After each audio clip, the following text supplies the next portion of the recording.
महासागर न्यूज। मुंडे साहेब हे भाजपचे शीर्षस्थ नेते होते देशातले, तरीसुद्धा ते 2010 त्यांनी संसदेमध्ये जातनिहाय जनगणनेसंदर्भात जे भाषण केलेलं आहे किंवा 100 खासदारांचा गट ओबीसींच्या हक्क अधिकारावर आणि जातनिहाय जनगणनेसंदर्भात संसदेमध्ये 100 खासदारांचा पाठिंबा मिळवणारे स्वर्गीय गोपीनाथराव मुंडे होते आणि तो गट सत्ताधारी काँग्रेस पक्षाचे खासदारसुद्धा त्यांच्याबरोबर सामील होते।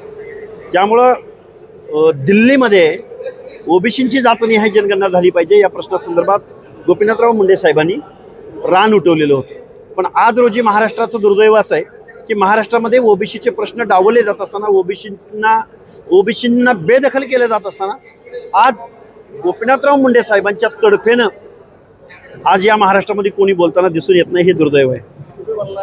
हे रसायन असं होतं, एका बाजूला तुम्ही आरक्षणाच्या प्रश्नावर बोलताय म्हणून विनायकराव मेटेसारखा आपल्या मराठवाड्यातला नेता, त्यांना सुद्धा जवळ घेणारे माननीय गोपीनाथराव मुंडे साहेबच होते। शेतकऱ्यांच्या प्रश्नावर काम करणारे राजू शेट्टे असतील, सदाभाऊ खोत असतील किंवा पाशा पटेल असतील, त्यांनाही जवळ घेऊन सोशल इंजिनिअरिंग करणारे किंवा महादेव जानकर असतील किंवा रामदासजी आठवले असतील, या इथल्या वर्षानुवर्षे पिढ्यानपिढ्या सत्तेमध्ये असणाऱ्या प्रस्थापितांच्या सत्तेला हादरा दिला तो लोकनेते गोपीनाथराव मुंडे साहेबांनी। म्हणून मुंडे साहेबांचा जेवढा वकूब होता, जेवढा या महाराष्ट्राच्या जनमानसावर छाप होती, म्हणजे एका बाजूला उदयनराजे महाराज आणि दुसऱ्या बाजूला ऊसतोड मजूर करणारा मजूर, हे जे काही कामगारापासून ते महाराष्ट्राच्या छत्रपती शिवरायांच्या वंशजापर्यंत सगळ्यावर छाप असणारं नेतृत्व होतं ते म्हणजे गोपीनाथराव मुंडे साहेब। त्यामुळे आज रोजी मुंडे साहेब जर हयात असते तर मला वाटतं महाराष्ट्र जे गेल्या 2-3 वर्षामध्ये जे द्वेषानं वेगवेगळ्या जात समूहांना वेगळ्या कुत्सित भावनेनं जे बघतंय एकमेकाकडं, ती परिस्थिती महाराष्ट्रावर ओढवली नसते। लोकनेते गोपीनाथराव मुंडे साहेबांच्या आजच्या महाराष्ट्रात नसण्यानं खऱ्या अर्थानं महाराष्ट्रामधली जी आज सामाजिक दरी निर्माण झालेली आहे, ही दरी आणि तिच्यावरती जालिम औषध जर कुणाकडं होतं ते स्वर्गीय लोकनेते गोपीनाथ मुंडे साहेबांकडं होतं।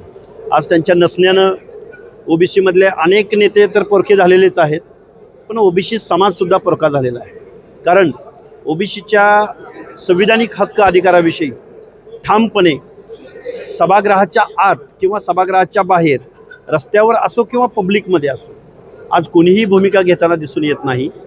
आणि आज गोपीनाथराव मुंडे साहेबांसारख्या उत्तुंग जातीपातीच्या पलीकडे जाऊन, वेगवेगळ्या प्रदेशांच्या पलीकडे जाऊन, पक्ष पार्ट्यांच्या पलीकडे जाऊन, वेगवेगळ्या विचारधारांच्या पलीकडे जाऊन लोकनेते गोपीनाथराव मुंडे यांचं समाजातलं स्थान वेगळं होतं। आणि आजच्या पुण्यतिथीच्या निमित्तानं मी मुंडे साहेबांच्या चरणी एवढंच म्हणेन की ओबीसीचं हक्क अधिकारांचं संरक्षण करण्याची जिम्मेदारी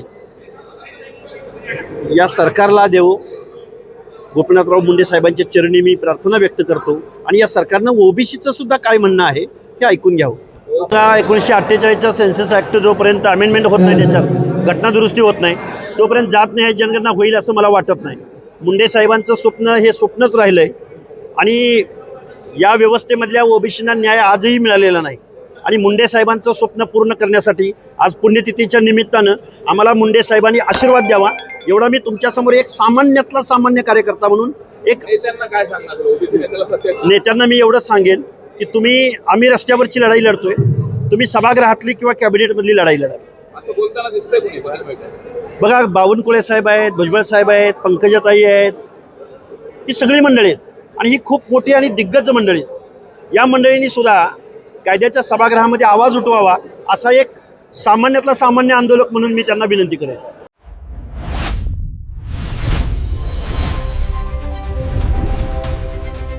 महासागर न्यूज।